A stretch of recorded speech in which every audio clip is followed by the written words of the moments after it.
So hi everyone, most of you know me, but for you who don't, hi. Like she said, I'm Emily. I'm her daughter, and since she didn't do a bio for me, I'll do one for myself. It's fine. So when I realized I had CF was one of the first things that we were talking about, but it's funny because I've known literally as long as I can remember that I've had it, but I think that that's different from like realizing that I had it.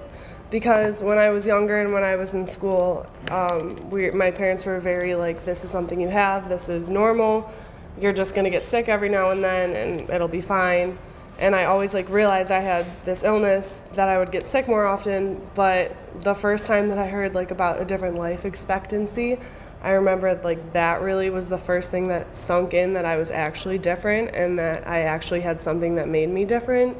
Because I would say that my sister and I just, like having a sister with it also makes it seem so much more normal, and like you can say that I have this illness, but the only thing that really makes me know that I have it is that I get sick, and when I am, it's not really treated. Like my parents are very like supportive and very, you're okay, you're gonna get through it, so it didn't really ever seem like a big thing. And then as I learned more about it, it kind of started to sink in like the older that I got, that it was actually something that made me different. Which is funny because when I was in grade school too, we went around, my sister and I, and told every student, we had like a day, a fundraising week where we raised money for, what was it? It was for the CF Foundation. CF Foundation, where my sister and I went around to all the classrooms and told everyone what CF was. And like looking back on it, it's probably very embarrassing. I probably didn't really know anything about it other than like, I take pills when I eat. But it was just funny because that was something that we did, and yeah, so that kind of leads into what school has been like for me. And in grade school I was more sick, I would say, than I am now, which is nice. But going to Shrine, it was a really small school, which was good because I was able to like get more help from teachers when I needed it.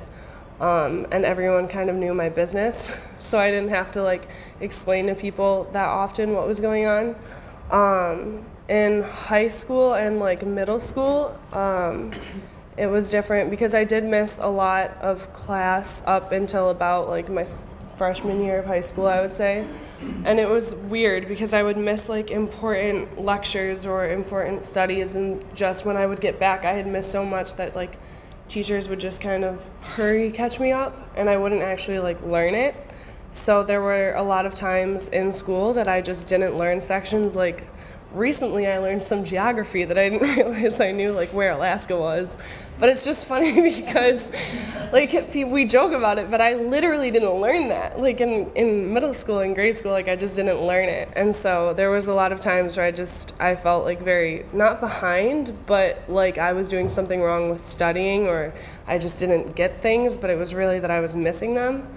And I had a teacher in middle school who just, math, I am so bad at math. And it is embarrassing. But I had a teacher in middle school who I was doing like, I had like a C in the class because I missed a lot of class that year. And he was like, I think you're a great student, I think you study hard, and I think that you could do better if you were here for the material, so I'm going to recommend you for honors in high school. And so I was placed in honors math in high school, and it was living hell. I didn't know anything because I wasn't there for it. So it was interesting seeing that people were trying to help me, but what they were doing wasn't actually helping me, it was hurting me. So that was one of the things that I also struggled with, and now being in college, it's different because classes are structured different and I'm able to study on my own, but that was one of the things that I struggled with up until college, I'd say. But yeah, another thing that kind of goes hand in hand with that is friends and people that I've met. And like I said, I went around with my sister in grade school and told everyone that I had CF. And Shrine is like a close-knit small school, so I went to school with everyone since kindergarten to graduation. So everyone knew about my CF. I never had to explain it to anyone. It was awesome. Because most people were there with me through all of it. But even them being there, like I don't think people realized that I actually was sick because I was gone when I was. So it was always interesting to me, and it was hard for me to figure out how to talk to people about that and about having cystic fibrosis. Like, it's hard because words, you can try to explain it and make it sound terrifying and people like get really upset, or you make it sound like it's nothing.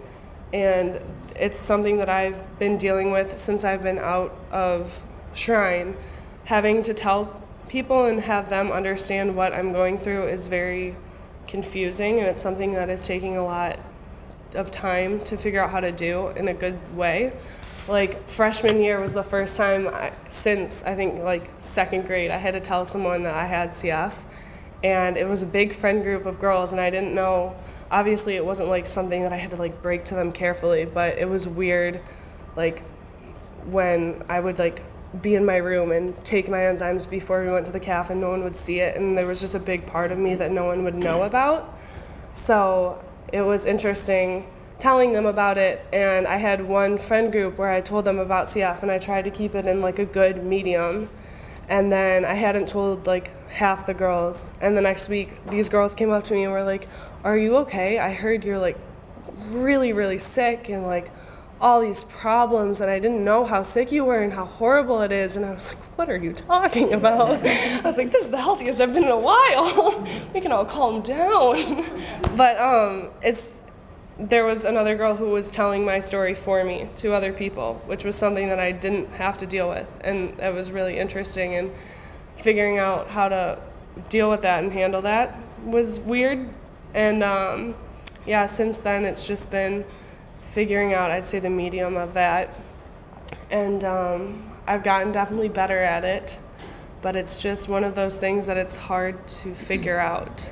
So yeah, that's been a lot of my experience so far. So tell them about, I mean, you've had how many PICC lines? 12.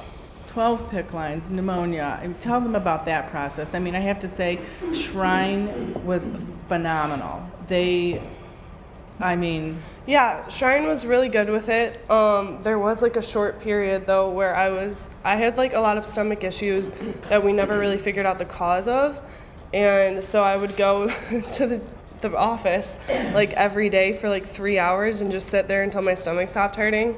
And teachers just thought that was me just getting out of class, which would have been awesome. It would have been a great plan, but I literally just didn't feel good. But yeah, Shrine was really good with it. I have had 12 PICC lines, which I don't know if you all know what PICC lines are. Most of my family obviously does. But it's like an IV that's in your upper arm that goes to your heart to deliver meds quicker. So I've had 12 of those. And you have them for about 3 weeks usually. Now being an adult though, they told me I get to choose if I want them for 2 or 3 weeks, which is scary to you.